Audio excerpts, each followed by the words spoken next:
لیکن وہ اسی طرح گارنٹی سے آئے گا جس طرح آپ بیج بوتے ہیں۔ قرآن یہ کہتا ہے کہ جو بھی آپ نے مانگا وہ آپ کا ہو گیا، اور آگے یہ نہیں کہا گیا کہ مجھے بتانا ہے کہ میں آپ کو کیسے پہنچاؤں، کس کے ذریعے پہنچاؤں، یہ کیسے آپ کو ملے گا، یہ آپ کا کام ہی نہیں ہے۔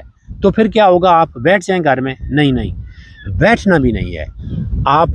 آپ کو آئیڈیاز آئیں گے، آپ کو رہنمائی ہوگی، آپ نے ایکشنز لینے ہیں، اپنے آپ کو بیزی رکھنا ہے، چھوٹے چھوٹے عمل کرنے ہیں، روزانہ اپنے آپ کو ایکٹیو رکھنا ہے، اور دیکھنا راستے خود بخود بنتے جائیں گے۔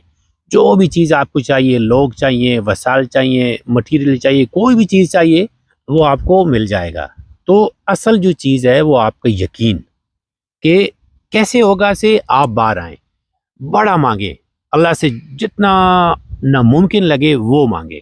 ناممکن صرف ہمارے لیے ہے۔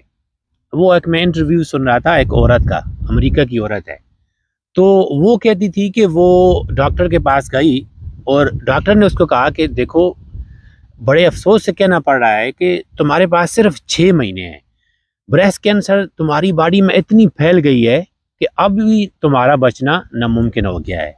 تو وہ عورت ایمان والی تھی، اس کا ایمان، یقین اللہ پہ بہت مضبوط تھا۔ اس نے کہا تم ہوتے کون ہو میری زندگی کا فیصلہ کرنے والے؟